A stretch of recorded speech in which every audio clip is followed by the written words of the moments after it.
कल हमने देखा हैनिवल चित्रकार किलर को मार देता है। एफबीआई को एक लाश मिलती है जिसके अंदर मक्खियां थी। डॉक्टर अपने मरीजों को सुन करती थी ताकि उनका दर्द खत्म हो जाए। कैट को पता चल जाता है कि चित्रकार की किडनी गायब है। विल उसे बताता है कि यह काम हैनिवल का है, जिसके बाद वो उसके घर तलाशी लेती है। अब आगे। अगले दिन किलर डॉक्टर अपने घर में हनी तैयार कर रही थी। अचानक उसे अपना काम रोकना पड़ा क्योंकि बाहर कोई आया था। डॉक्टर दरवाजा खोलती है और सामने खड़ा जैक। मैं स्पेशल एजेंट जैक हूँ एफबीआई से। ये एजेंट जिमी और ये एजेंट विन है। हम आपसे आपके 2 पुराने मरीजों के बारे में जानना चाहते हैं। अब डॉक्टर से पूछा जाता है कि आपने हॉल और रूट को आखिरी बार कब देखा था। डॉक्टर कहती है कि मैं कैलेंडर देखकर बता सकती हूँ कि उनकी आखिरी बार अपॉइंटमेंट कब थी। अचानक वो पूछती है कि क्या कोई बुरी खबर है। जिमी बताता है पहले हॉल मर गया था और अब रूट भी मर गया है। जैक पूछता है तुम उनका क्या इलाज कर रही थी। डॉक्टर हॉल को एक के बाद एक कई बीमारियां लगती जा रही थी। वो अपनी जिंदगी से काफी परेशान हो चुका था। अब डॉक्टर बैठकर पहले कोई फैसला करती है और फिर कहती है ये जिंदगी का सच है। कई बार लोग फैसला नहीं ले पाते क्योंकि उन्हें नहीं पता होता कि कौन सा फैसला कहाँ ले जाए। मिस्टर हॉल ने कभी मौत की कल्पना भी नहीं की थी, इसीलिए उसके लिए मौत अच्छी थी। एक खूबसूरत मौत, मक्खियों से भरा सिर। जिम्मी सब समझ गया था। जैक तो तुमने हॉल को फील्ड में छोड़ दिया मरने के लिए। डॉक्टर मैं उसे सिर्फ फील्ड में लेकर आई थी, मैंने उसे नहीं मारा। मैंने सिर्फ उसका दिमाग शांत किया था ताकि वो आराम से मौत को गले लगा सके।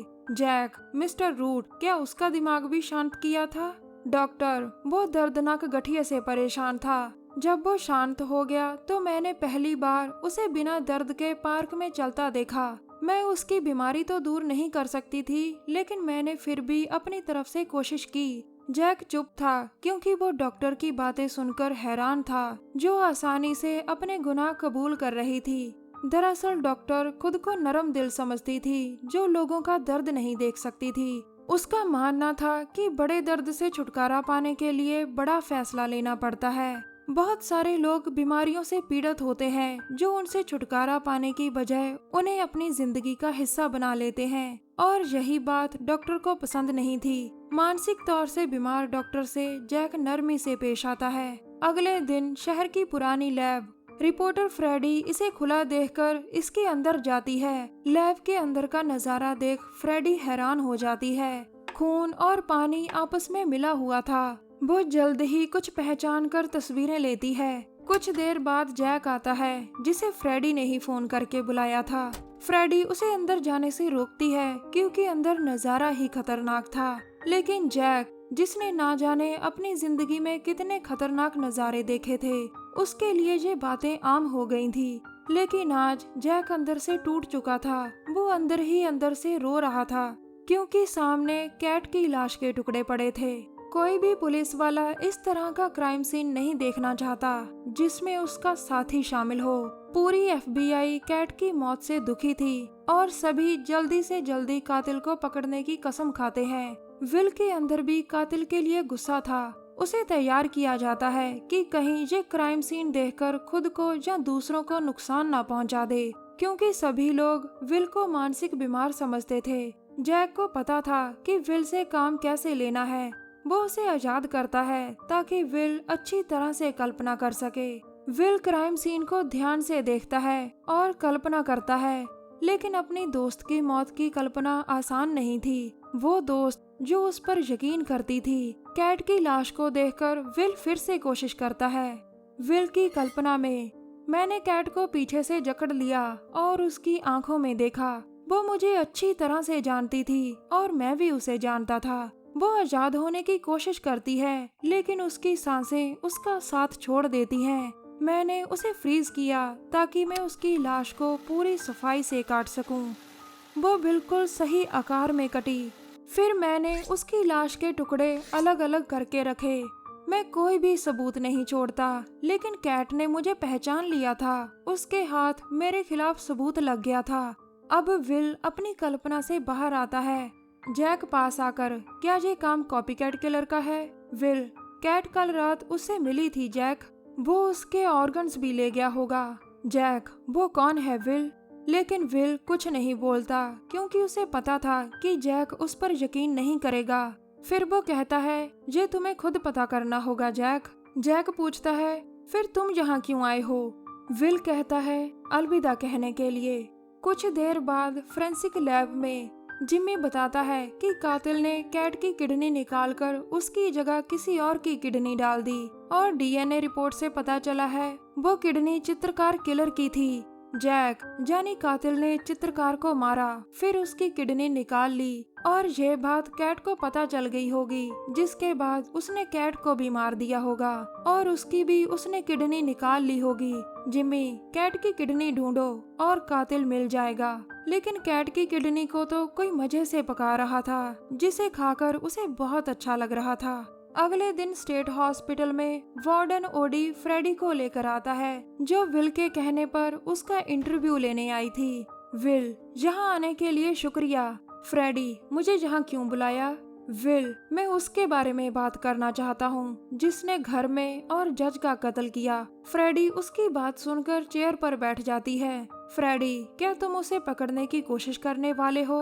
विल जवाब देता है, मैं तुम्हारे जरिए अपनी बात उस तक पहुंचाना चाहता हूं। तुम्हें बदले में क्या चाहिए? फ्रेडी, तुम्हारी नई कहानी के राइट्स। विल समझ जाता है कि फ्रेडी सब जानना चाहती है। विल, मुझे मंजूर है फ्रेडी। कुछ देर बाद खबरों में बहुत दुख की बात है, कई किलर्स विल से प्रेरणा ले रहे हैं। विल का केस अदालत में चल रहा है, लेकिन कोई उसकी तरह बाहर कत्ल कर रहा है। विल का मानना है कि ये आदमी विल को आजाद करवाना चाहता है, लेकिन क्यों ये विल को भी नहीं पता। स्टेट हॉस्पिटल में वार्डन ओडी विल से, मैंने नेट पर तुम्हारा इंटरव्यू पढ़ा, तुम तो बहुत रहस्यमयी आदमी हो। फिर वो कहता है, तुम बिल्कुल सही हो, लोग मुझे भी अच्छी तरह से नहीं जानते और ना ही तुम्हें। तुमने एफबीआई को पागल बनाया, ये शानदार है। अगर तुम मानसिक बीमार ना होते तो वो तुम्हें कभी पकड़ नहीं पाते। विल, यानी तुम छुपे रुस्तम हो। ओडी, यहाँ मुझे कोई नहीं समझ सकता। विल, लगता है तुम्ही ने घर में कत्ल किया था। ओडी, मैंने तुम्हारी फाइल पढ़ी और तुम्हारी ही तरह कत्ल कर दिया। मेरे लिए ये बिल्कुल आम बात है। विल, और जज का? ओडी, उस जज को किसी और ने मारा। अब ओडी सेल का लॉक खोलकर विल को बाहर निकालता है। विल, तुम मेरी मदद क्यों कर रहे हो? ओडी, मुझे नहीं लगता कि अगर बाज चिड़िया को मारता है तो बाज को कैद कर देना चाहिए। हम दोनों बाज हैं विल। सोचो, अगर दो बाज एक साथ हो जाएं तो क्या होगा? अब ओडी विल को जेल में लेकर आता है। ओडी, एक बाज दूसरे बाज की हमेशा मदद करता है, बस तुम एक बार कहो। विल कहता है, मैं चाहता हूँ तुम हैनिबल को मार डालो। विल का इरादा जानकर ओडी वहाँ से चला जाता है। दोनों की बातें शायद दूसरे कैदी गिड ने सुन ली थी। अगले दिन शहर के पार्किंग लॉट में एक अजीब सी लाश थी। कुछ देर बाद जैक क्राइम सीन पर आता है। जिम्मी और विन बताते हैं कि किलर ने बहुत बारीकी से सर्जरी कर विक्टिम को पेड़ से जोड़ा है। उसने पेड़ की जड़ों को पैरों से और हाथों को डालियों से जोड़ा है। विन, कॉपीकैट किलर सभी के ऑर्गन्स ले जाता है और इस किलर ने भी ऐसा ही किया, लेकिन फेफड़े छोड़ दिए। जैक फ्लावर्स को ध्यान से देखता है जो विक्टिम के अंदर लगा रखे थे। जैक नीले रंग वाला दिल की जगह, सफेद रंग के आंतों की जगह और पीले जिगर की जगह रखे हैं। बिन, सभी फ्लावर्स जहरीले हैं। जैक, किलर का मानना था कि विक्टिम जहरीला था, शायद किलर ने बदला लिया है। अगले दिन अलाना आकर विल का हाल चाल पूछती है, फिर वो गिड का भी हाल चाल पूछती है और गिड उसे विल का इरादा बता देता है। शहर के एक पूल में हैनिबल पानी में तैरने का मजा ले रहा था। ओडी भी वहां आ जाता है और गन से इंजेक्शन मारकर हैनिबल को बेहोश कर देता है। हैनिबल के घर में जैक और अलाना उसे ढूंढ रहे थे, लेकिन हैनिबल तो कहीं और ही था। जैक अलाना को बताता है कि उसने एफबीआई को हैनिबल का मोबाइल ट्रेस करने को कह दिया है। दूसरी तरफ पूल में, ओडी, तुम्हारे पास दो रास्ते हैं। अगर तुम चाहो तो बकेट को किक मारकर जल्दी मर सकते हो, या फिर कलाई से हो रही ब्लीडिंग के कारण धीरे धीरे मर सकते हो। मैं दोस्तों को धोखा देने वालों को यही सजा देता हूँ। हैनिबल, क्या विल ने ये सब करने को कहा है? ओडी, दोस्त ही दोस्त की मदद करता है। अब मुझे कुछ सवालों के जवाब हाँ या ना में दो। तैयार हो? हैनिबल कहता है, तैयार हूँ। ओडी, क्या तुमने जज को मारा? हैनिबल कुछ नहीं बोलता। ओडी, क्या तुम कॉपीकैट किलर हो?